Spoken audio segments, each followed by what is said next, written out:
We have some new ducklings on the farm. A dozen little baby ducklings hanging out with their mom in the pond. I've been working on this duck pond for years. Now it's the place that new mama ducks are gonna take their little ducklings. Makes me pretty darn happy to see. I'm pretty sure these ducklings are about a day old. Like they've hatched in the last 24 hours or they finished hatching in the last 24 hours. This mama duck has had a nest hiding underneath this ramp for, I don't know, like the last 30 days-ish or so. And now I come out here to do my morning chores and this is what I find. It's actually pretty exciting, isn't it?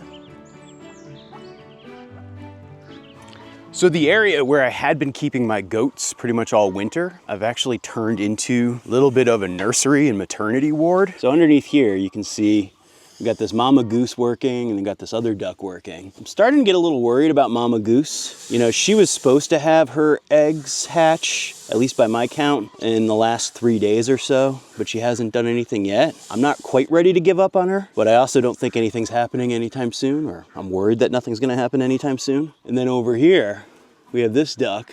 She doesn't have anything under her yet, but she has been also very actively guarding things. But this space under here, this is where they all hatched out. You can see most of the eggs are gone, or the egg shells are gone. Usually what happens, I've found, is the mama duck will consume any of the eggs for the nutrition that are contained after their hatchlings hatch, before they're gonna go out and take their little ones on the first walk around the farm.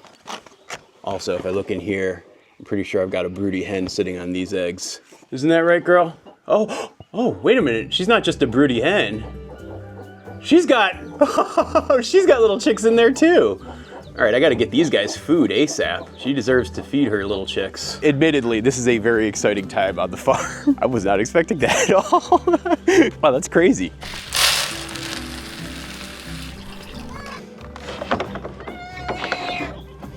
It's okay, Mama. I just wanted to check and see how everybody's doing. You've been clearly doing a good job. I see at least 8, 9, 10, 11? Did I really count 11? I think I have 12. I don't know. If you guys have a different count in the comments, let me know.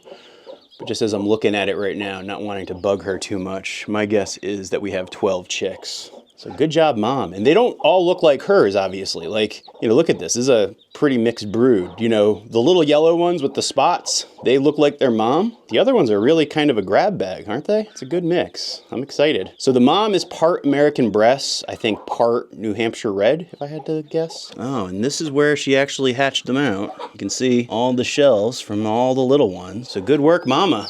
I'm very proud of you. I'm gonna leave some food and water for your little ones, and let's see how you guys do.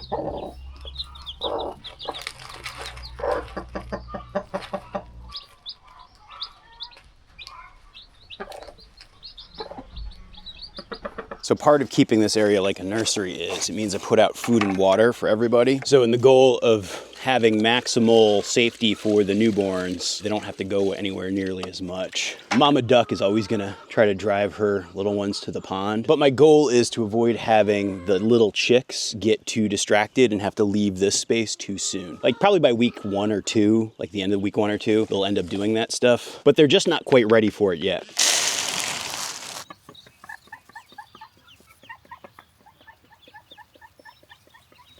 And I know, you boys are probably jealous of all this food and water. You're like, but the goats like food and water too. But my goats aren't allowed to have grain, and so that's where the battle always comes into play. While it's really heartwarming to have this nice maternal story of, really actually 2 maternal stories of 2 mama birds doing a good job taking care of their little ones, it doesn't always turn out that way on the farm, because actually yesterday I was over here doing morning chores just like I'm doing right now, and I was admiring my wife's garden because she just recently finished planting her garden for the spring. And so I was coming over here to admire Allison's handiwork when, like right down here, like right in that spot that I'm pointing at, I saw 2 little tiny ducklings just sitting there all helpless. Help me, help me, help me. You know, there's all sorts of risks that can befall little ducklings who are all alone, including a wild Ginny barn cat would love to get one of them as a snack. And the adult birds cannot get out of that yard really. And so they were kind of stranded and abandoned. I was pretty sure I knew where they came from. I have this one duck that has been sitting for like the last month on a nest right by my water pump. And actually the night before I saw that she had a couple of ducklings that had hatched. What you got there, Mama Duck? I see a couple of little ones. That's exciting. And so I'm pretty certain that those were the 2 ducklings that I found over here. And so, you know, when I have a mom that doesn't do a good job momming, I don't give like 2nd or 3rd chances. And so I just scoop those 2 ducklings up. And I guess I should probably continue the story inside. Hey, you guys. How are my little ducklings? My little gooselings. How's everybody doing? So here they are. So we have Dusty the gosling, and then the 2 little ducklings that I found. So we have Brussels and we have Sprout. Actually, wait, no, this is Brussels and this is Sprout. My apologies. And so they have been hanging out here inside. I figured since I have a brooder going and I have the space, I might as well get them all set up this way. And I had a few other goslings in here, but I decided to kick them out and just keep one behind in the form of Dusty. I always like to have a helper bird for when I have these new goslings, and I might be mistaken, but it's starting to look like Dusty is behaving like their mom, which is kind of funny. You know, like the first minute or 2, Dusty wasn't quite sure what to make of it, but I think now Dusty is very close with these 2 and they've bonded. And so, yeah, we have a whole little duckling, gooseling crew. It's almost kind of like a reverse version of Ron Swanson, where Ron Swanson was raised with a whole bunch of goslings, even though she's a duck. And yeah, Dusty is now outnumbered by these 2 little ducklings. So we'll see how this animal friendship develops over the years on the farm. But they won't necessarily be alone for long because we do have all of these eggs sitting in the incubator. I'm hoping they hatch really soon. I was hoping to actually come in here this morning and see pips, and I don't see any pips, which is frustrating, but you can never tell with these things. And so I'll just give them another day or 2 and see how they do. And then also, just so you know, those little chicks that were hatched out this morning aren't the only chicks that are going to be on the farm. We have 103 eggs in the incubator, and so those will hatch in about, I guess, 19 days now. So yeah, there is a whole heck of a lot of life here on the farm. And now you guys might be wondering about Dusty here, to say, well, whatever happened to all the other goslings? And so please allow me to show you that. Here's your Dusty back. I'm not taking your Dusty, you guys, don't worry. The ducklings got so mad when I started taking their Dusty. They're like, don't take our Dusty, it's our Dusty. But yeah, they are all pretty gosh darn adorable.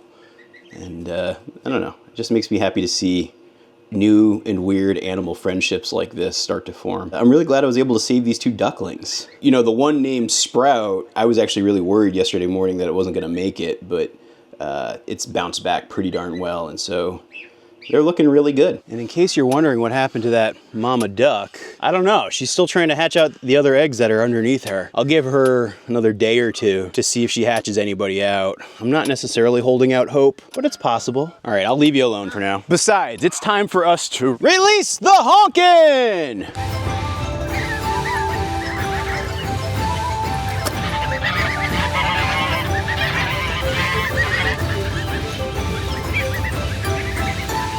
So as you guys can see, we've got a very nice chaos brood going here. The one thing they love more than anything though, is to get to eat these fresh greens, which I'm usually doing a couple of deliveries a day at this point. Probably starting next week, the bigger guys are gonna start getting kicked out for the day, and I'll hold the little ones back, but the bigger ones are gonna end up going out and becoming more free rangers until probably in about 2 weeks time, they'll be fully outside just like all the other geese, but they're getting close. You guys remember our friend Honky Kong? He's right here. And then John Cena is actually this one right here. What's up, John Cena? How's it going? See, John Cena still remembers me. They'll even let me pet him. So you remember little Meatball? That's there. So you've got Fenwick, Hooper, and Niblet are the 3 tiniest ones. They're the same age as Dusty. You've got Sprite and Crush in the mix here. And so yeah, they are doing really good as one big happy gosling community. And with any luck, we'll still have a few more goslings to hatch in the next couple of days, and then that'll be it for gosling hatching before we shift our focus back to more chickens and to more ducks. And because I'm genuinely starting to realize that if I want a bird army to take over the world, I'm probably gonna need more birds. So it was a really rainy night last night, and so that's why you see Toby Dog over here. And if you're wondering where our Abby Dog is, where's our Abby Dog? I see an Abby Dog tail. Can I find an Abby Dog body? There she is. What were you doing down there? Were you hiding in the nest? Do you think you're a goose now? You silly goose. What's up, buddy? Good to see you. It was really rainy last night, and the dogs both seem to want to stay in here, so I let them. Sounds like it's just starting to rain. Let's see how our egg collection's going. Oh, yes, and by the way, these nesting boxes are working out phenomenally well. Like, that is how easy they are to clean. Boom. And in turn, that is giving me eggs that, I mean, technically I wash them before I sell them, but barely need any washing. And no, that's not for an Abbey dog. I don't have to worry about the chickens eating the eggs because they fall too far back for them to eat. I have like, I think 2 birds or so that are egg eaters. And unfortunately, in my experience, the only way that you can stop an egg eater is by eating the egg eater. All right, I'm coming with your food. Hang on.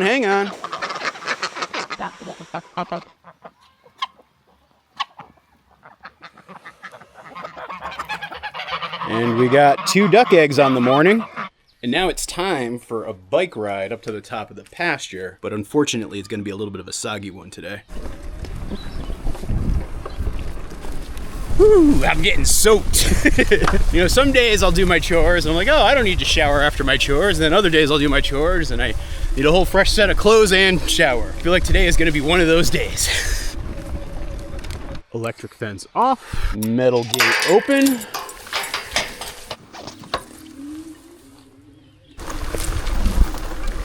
Good morning, crew to moo. How's everybody doing? How's it going, boss cow? How's little baby Meatloaf? Everybody's looking pretty happy. Annie, Buttercup.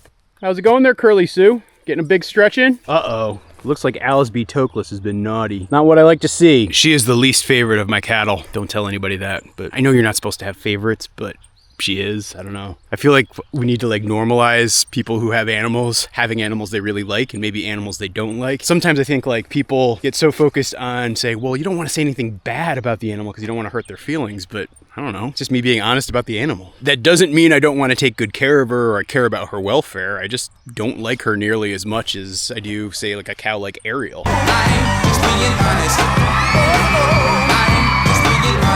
Hey, cows! Come on, cows! Fresh grass, come on! What's that, baby bee? You got something to say? You want some fresh grass there, baby bee? Well, we're gonna give it to you. Hey, cows! Come on, cows! Fresh grass, come on! Okay, baby bee, I just have to do the hype. The hype is actually an important step in feeding the cattle because by doing the hype, it trains them to be used to me calling and having them come. Hey, cows! Come on, cows! Fresh grass, come on! Come on, girls. Let's go, come.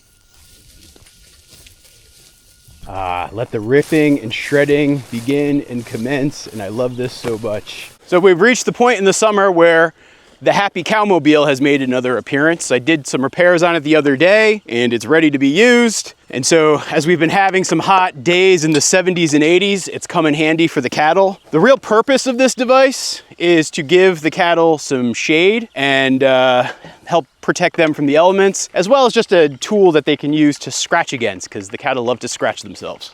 And I tried to build it in a way where it was lightweight enough that I could just move it all by myself and not have to have anybody helping me or not have to use like a side-by-side. That way I can ride my bike up here in the morning and move it as I need it. I feel like shade is one of the underappreciated but very important elements for a lot of animals, particularly in the hot times of year. This is just basically, I don't know, some scrap lumber I had kicking around. I split a couple of old 2x4s in half to make that lighter up top, give it more weight on the bottom, threw on a couple of brushes for scratching, and it's just like a standard farm utility cart you can get from like a lot of the different supply stores. It's not perfect, but I've really come to learn that this is probably the best possible design.